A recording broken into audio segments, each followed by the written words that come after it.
Good morning, everybody. It's a little chilly this morning. It got down to the mid-40s last night, but it's all good. I don't know if I mentioned it last night, but this is the Bald Mountain Pond lean-to shelter area, and obviously the Bald Mountain Pond is right here. They call lakes and ponds the same thing. Here in Maine, they're all ponds, not lakes. Anyways, about ready to hit the trail, see what today brings. I'm trying to convince myself to take it a little bit easier. I put in 18 miles yesterday. I should probably slow down and give my body a chance to strengthen before I start pushing big miles. But at any rate, I'm excited for today. Let's see what happens.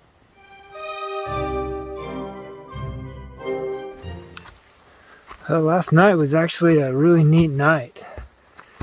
The wind was breezing through the pine trees all night. You could hear that. The moon came up really bright in the middle of the night. Just a half moon, but and then it was reflecting off the lake. Just really neat. And then this morning, you know, the sun rose and put some colors in the sky. Not amazing colors, but you know, it was still nice. Just a beautiful spot to camp.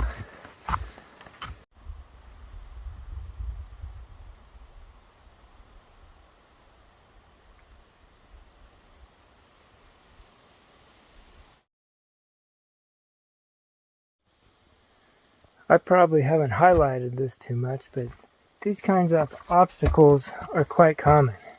Especially in the chairbacks, is one right after another. As you can see, I've thrown my poles up already, and I somehow have to hoist myself up and over this rock, which is actually kind of fun, don't get me wrong, but kind of illustrates some of the challenges of the trail, especially when you start getting these over and over and over.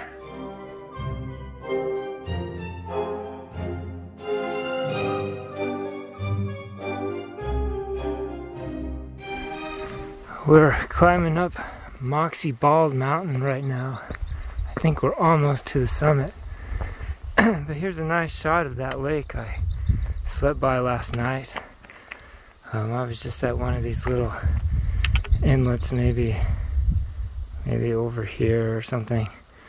But it's really a pretty big lake. I'll tell you what, it's a beautiful day. Sun shining. The air is cool and clear, starting to get a little warm finally. I think that's Katahdin. Way back there, you might be able to just see it. Let me see if I can zoom in. I think that's Katahdin right there, where I came from. We climbed Moxie Bald! Woo! What should we do to celebrate? I don't know. Maybe we can climb down.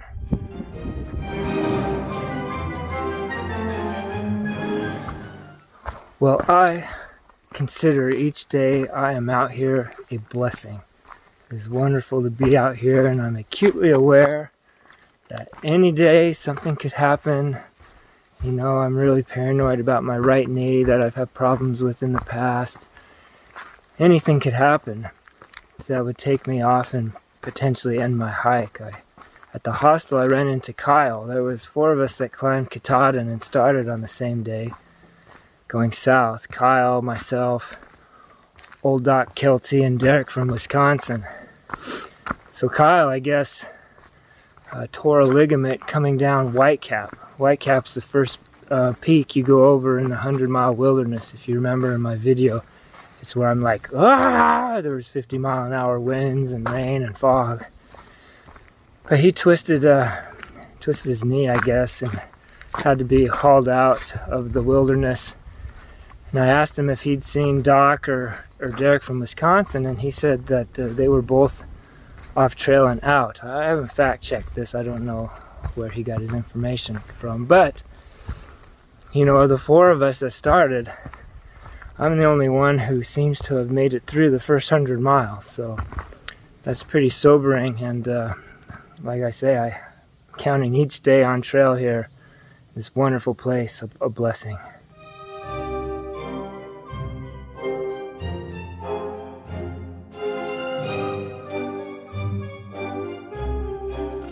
Hi all, quick update.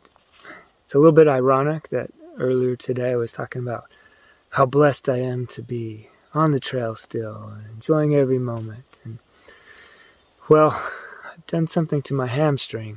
About mile 8 today, I decided to call it quits for the day. Pulled off, threw up my hammock, and just been hanging out, trying to rest it. Never had issues with my hamstring before, so I'm not sure what to make of it. Just a little twinge, not a huge major thing, but something. So we'll see how it goes. Tomorrow I need to go 5 miles at least up over Pleasant Pond Mountain, which is very similar to the Moxie Bald I did today in climbing in elevation. I have to go over that to get to the next water source, which is 5 miles from here. And there's camping at that water source. So I figure if I start after 12 o'clock tomorrow, it gives me 6 hours to go 5 miles. I can do it nice and slow. And then from there, it's 6 miles into town, right before you cross the Kennebec River in the canoe. There's a little town you can stop by. So if I do 5 tomorrow, 6 the next day, maybe that's enough to give me rest and help my hamstring out. But anyways, we'll see how it goes. Thanks for watching. Wish me luck and good health for my hamstring tomorrow. And we'll see you tomorrow.